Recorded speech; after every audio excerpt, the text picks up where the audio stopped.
Hey guys, this is Shahabuddin और आप देख रहे हैं मोटिवेशनल टेम्परेचर। गाइस, आज हम लोग एक स्टोरी डिस्कस करने वाले हैं, बट ये स्टोरी का इनडायरेक्टली कहीं ना कहीं हर एक इंसान की ज़िंदगी के साथ में कुछ ना कुछ कनेक्शन है। सो फ्रेंड्स, अगर मैं बात करूँ तो लाइफ के अंदर हर कोई सक्सेस बनना चाहता है। सो आई होप कि आप भी ज़िंदगी में सक्सेस बनना चाहते हो, लेकिन सक्सेस बनने के लिए मेरा ऐसा मानना है, और शायद ही मेरा आंसर सुनने के बाद में आपको भी ऐसा लगेगा कि 100% ये चीज़ वैलिड है।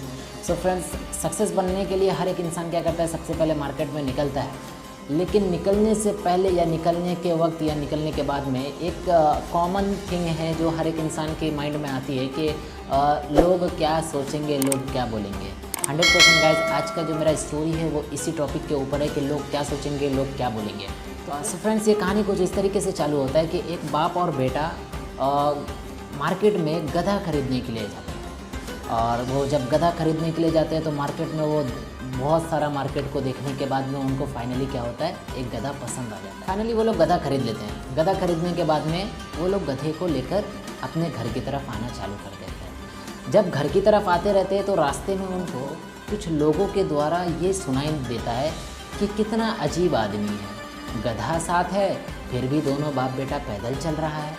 तो वो दोनों सोचते हैं और कहते हैं, भाई ये तो सही बात है, हमारे पास गधा है तो हम पैदल क्यों चल रहे हैं। तो क्या करते हैं, बाप और बेटे दोनों गधे के ऊपर बैठ जाते हैं और फिर सवारी चालू करते हैं। कुछ देर और आगे बढ़ते हैं तो फिर कुछ लोगों की आवाज़ सुनाई आती है। कुछ लोग कहते हैं, हाय हाय देखो, ये बेचारा गधे को ऊपर दोनों बाप बेटा बैठे हैं, ये बेचारा गधे की तो जान ही निकल जाएगी। ये दोनों को सुनकर बहुत अजीब लगता है। फिर बाप गधे पर से उतर जाता है और बेटा क्या करता है, सवारी कंटिन्यू करता है। फिर थोड़ा आगे जाते हैं तो कुछ बुज़ुर्गों की आवाज़ आती है कि आजकल का ज़माना देखो कितना बदल गया है, बेचारा बूढ़ा बाप पैदल चल रहा है और बेटा गधे पे सवार होके चल रहा है।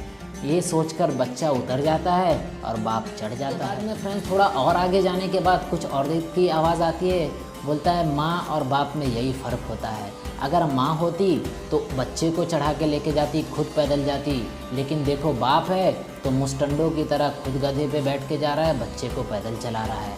ये सारा चीज़ सुनने के बाद में दोनों बाप बेटे को समझ में नहीं आता है कि क्या करें। फिर फाइनली वो लोग एक डिसीज़न लेते हैं। वो लोग गधे के चारों पैर को बांध देते हैं रस्सी से और लाठी पे लटकाकर कंधे पे उठाकर गधे को अपने घर की तरफ लेकर जाना चालू करते हैं। जब घर की तरफ एंट्री करते हैं तो अपने गांव में पहुंचने के बाद कुछ लोग जो गांव के रहते हैं वो लोग देखकर उन पर हंसने लगते हैं। जब हंसने लगते हैं तो उस गांव में से एक बुज़ुर्ग आकर बाहर पूछता है कि ये क्या माजरा है, तुम इस तरीके से गधे को बांधकर कंधे पे उठाकर क्यों लेकर जा रहे हो। तो ये बाप बेटा पूरी रास्ते की कहानी सुनाता है। रास्ते की कहानी सुनाने के बाद में वो बुज़ुर्ग एक ही बात बोलता है कि सबकी सुनो लेकिन करो खुद। इसीलिए ज़िंदगी में हमेशा याद रखना कि दुनिया क्या सोचेगी, दुनिया क्या बोलेगी, इससे कोई फ़र्क नहीं पड़ता। इससे सिर्फ आपको ये है कि आपके जीवन में क्या करना चाहिए, ये इसका डिसीज़न आपको लेना है। आपको ही डिसीज़न लेकर काम करना है। दुनिया को बोलकर, दुनिया को सुनाकर या दुनिया के बारे में सोचकर कोई फ़ायदा नहीं होने वाला है। फ्रेंड्स, ज़िंदगी में जो बनोगे आपके खुद के डिसीज़न की वजह से बनोगे। और एक बात फ्रेंड्स, मैं हमेशा बोलता हूँ, आज आप जो कुछ भी हो वो आपके पास्ट में लिए हुए डिसीज़न की वजह से हो। अगर आप आज ज़िंदगी में बहुत सक्सेस हो, बहुत तरक्की पे हो, तो वो भी आपके पास्ट में लिए हुए एक डिसीज़न की वजह से हो। आज आप ज़िंदगी में बहुत ही प्रॉब्लम्स में हो, बहुत ही बेकार बैठे हुए हो, तो वो भी आप अपने पास्ट में लिए हुए डिसीज़न की वजह से हो। तो ज़िंदगी में हमेशा जो भी करना फ्रेंड्स, अपनी सोच कर करना। Thank you very much, wish all the best.